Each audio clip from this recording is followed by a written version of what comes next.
রামগঞ্জে যথাযথ মর্যাদায় পালিত হয়েছে মহান আন্তর্জাতিক মাতৃভাষা দিবস।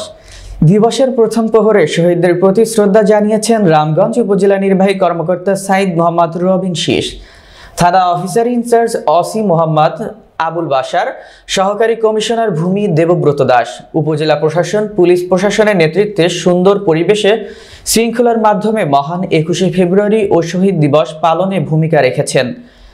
এই সময় উপজেলা সরকারি বেসরকারি দপ্তর, সামাজিক সাংস্কৃতিক সহ নানা সংগঠনের নেতৃবৃন্দ শহীদদের শ্রদ্ধা জানিয়েছেন।